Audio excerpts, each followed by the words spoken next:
She hid in the billionaire's car to escape her wedding. He discovered her miles away. The rain came down in silver sheets, drumming against the towering glass windows of the Albrecht mansion. Inside, the chandeliers glittered like trapped stars, the marble floors gleaming beneath rushing footsteps and excited whispers. The sprawling mansion buzzed with celebration. Guests in jeweled outfits moved through the hallways, laughter echoing like bells. But in the highest room of the eastern wing, a young bride stood motionless. Amina stared at her reflection in the ornate mirror, her breath trembling. Layers of ivory silk wrapped around her like chains. Heavy gold jewelry weighed against her neck, her ears, her wrists. Her makeup was flawless, too flawless for someone who felt like she was dying inside. "This isn't my wedding," she whispered to her reflection, voice cracking. "This is a transaction." Her hands tightened around the edges of the dressing table. Today was supposed to be the day she began a new life, but instead it felt like the day she would lose everything: her freedom, her dignity, her future.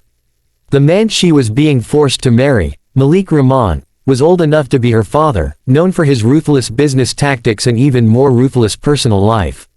There were rumors about his temper, about the way he controlled his past wives. Whispers of bruises, whispers of fear, but Amina's family didn't care. They saw only one thing: security. Amina had agreed for years to support her family, to take care of her siblings, to compromise her dreams, but not this. Not her entire life. Her mother's voice echoed in her ears from earlier that day. "Just smile. Women survive worse." Amina had smiled then. A small, obedient smile. But inside, something was breaking. And now, as she stood alone in the dimly lit bridal room, something inside her burst open, not fear, but the fragile, desperate spark of courage. "No," she whispered. "No, I won't live like this." Thunder cracked across the sky. Amina jolted, her veil trembling from her rapid breath. She looked toward the door. Locking it wasn't an option, people would come for her soon. Someone would notice her absence. Her time was slipping like sand through her fingers. She scanned the room, the balcony. Her eyes widened. It was risky, one wrong step, and she'd slip on the rain-slick floor, but it was a chance. She hiked up her heavy dress and rushed toward the balcony doors. The cold air hit her instantly, making her shiver. The mansion grounds sprawled before her, flower gardens drenched in rain, security guards patrolling, guests arriving in shiny luxury cars. Her gaze fell on one of the cars parked under a covered shed near the side entrance, the sleek black machine, foreign, expensive, unmistakably elite. She couldn't see who it belonged to, but the driver seemed to be preparing for departure. Her breath quickened. Maybe she could hide. Just long enough to get out of this place. Just long enough to breathe. Without letting herself overthink, Amina slipped back inside, grabbed her veil, and threw on a long shawl to cover her bridal outfit. Then she ran. Down the stairs. Past servants too busy to notice. Through the corridor. Out the side door. Her shoes splashed through puddles as she sprinted across the wet tiles. Her heart pounded loud in her ears, louder than the rain. She reached the car, sleek, black, glossy like midnight, and tugged the back door. It opened. Her heart leapt. She slipped inside, curling into the corner, pulling the shawl tight over her face. She prayed, silently, desperately. "Please don't let them see me. Please." Minutes felt like hours. She could hear muffled voices in the distance. A man laughing. A servant giving directions. Doors opening and closing. Footsteps. Then, the driver's side door opened. Amina held her breath. Someone sat down with an air of calm authority. The seat dipped slightly under his weight. A whiff of expensive cologne, cedar, smoke, something cold and clean, filled the air. The engine hummed to life. The car began to move. Amina squeezed her eyes shut, praying to remain unseen. But the farther they drove, the more her fear slowly transformed into relief. She had made it out. She had actually escaped. For 15 minutes, neither she nor the driver spoke. Then, suddenly, the car slowed, then stopped. Amina froze. Her heart slammed painfully against her ribs. The man's voice cut through the silence. "Are you going to keep hiding?" he said calmly, "or would you like to tell me why you're in the back seat of my car?" Her blood turned to ice. His voice was low, firm, and unsettlingly familiar. Amina lifted her head slowly. Her veil slipped down slightly, revealing her eyes. She saw his gaze through the rearview mirror, sharp, intelligent, unreadable. She knew that face. Everyone knew that face. Zayden Albrecht, the billionaire, the business tycoon, the man people whispered about in admiration, or fear. He was not a man one accidentally climbed into the car of. Amina's lips trembled. I'm sorry, I didn't know, I just needed to get away. Zayden continued staring at her through the mirror, his expression impossible to decipher. Rain drummed against the roof.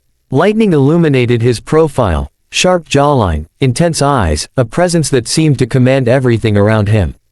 You're the bride, he said quietly. The one running away from a wedding that half the city is attending. Amina's eyes filled with tears. Please, don't take me back. For a moment, there was silence. Then Zayden shifted, turning in his seat to face her fully. His gaze locked on her, dark, steady, surprisingly gentle. You climbed into the wrong car, he said, his voice softer now. A car driven by the last man your fiancé would want you to be near. Her tears slipped down her cheeks. But maybe, he continued, it was the right choice, for you. Amina gasped softly. So you're not going to turn around. Zayden leaned back, studying her as if trying to understand every layer of fear and strength inside her. Then he spoke with quiet conviction. I'm not taking you anywhere you don't want to go, Amina. Her breath hitched. He even knew her name. Zayden rested his arm on the back of his seat. Now, he said, eyes never leaving hers. Tell me why you ran. And just like that, in a billionaire's car miles away from the mansion she'd escaped, Amina felt the first fragile flutter of hope. Miles away from the life she fled. The night deepened as Zayden's car sliced through the rain-soaked roads, wipers dragging across the windshield in a slow, steady rhythm. The city lights faded behind them, swallowed by darkness and distance. Inside the car, the air was thick with silence, an uneasy, trembling quiet that held fear, exhaustion, and something else neither of them could yet name.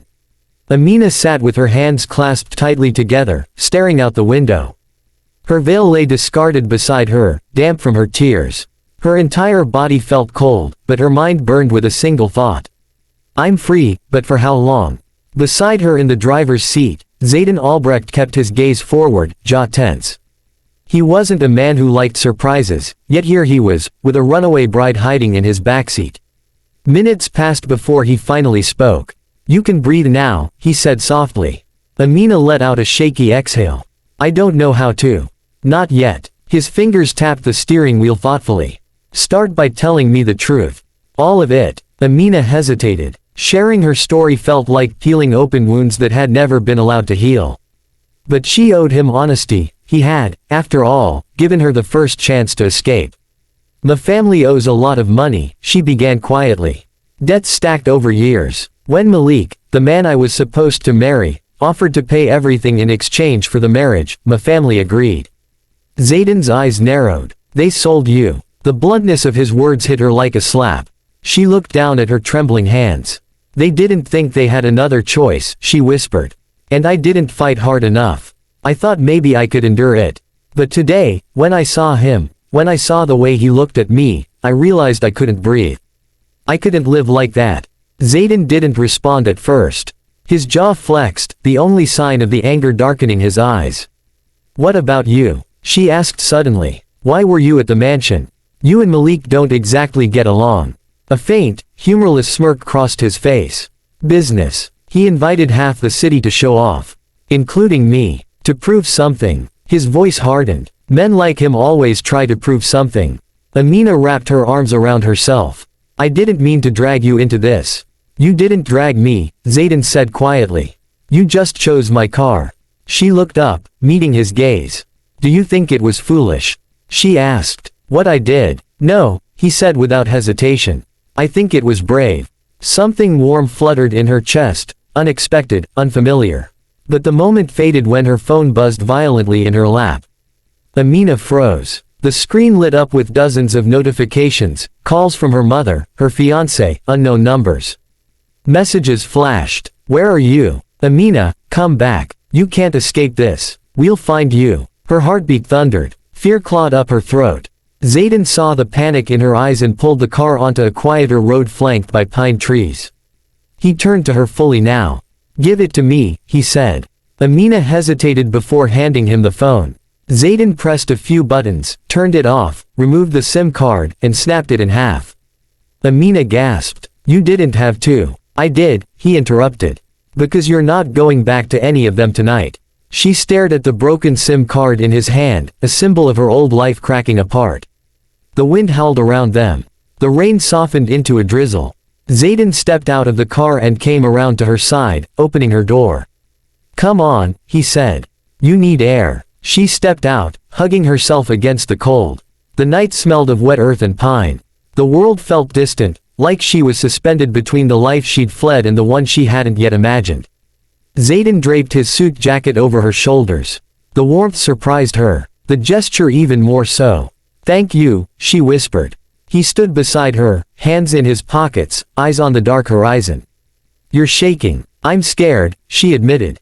It felt strange to say it out loud. What if Malik comes after me? He has connections, money, power. Zayden's voice was calm but carried an unspoken promise. "He won't reach you. Not while you're with me." Her breath caught. "But why? Why help me? You don't even know me." He looked at her, really looked at her, for a long moment. "I know what it looks like when someone is trapped." His voice was low, heavy. "And I know what it feels like to want out." Amina studied him, noticing for the first time the flicker of past pain in his eyes. "Something happened to you too," she whispered. He didn't answer, but the silence was enough. They stood there for several minutes, the cool wind brushing against their skin, the world unusually quiet. Amina finally spoke. "What do I do now? I have nowhere to go, nothing but this dress and fear." Zayden stepped closer, not invading, not overwhelming, but grounding her. "You have choices," he said. "More than you think." She looked up at him, confused. "Choices. You can disappear for a while," he said. "Start fresh. I can arrange a safe place, a new beginning." He paused. "Or you can come with me." Her heart stumbled. "With you. But why?" His gaze softened. "Something rare, something real. Because you climbed into my car, Amina. And I don't believe in coincidences." Her breath trembled. "Are you offering me safety?" "I'm offering you time," he said. "Freedom. A chance to breathe until you decide what comes next."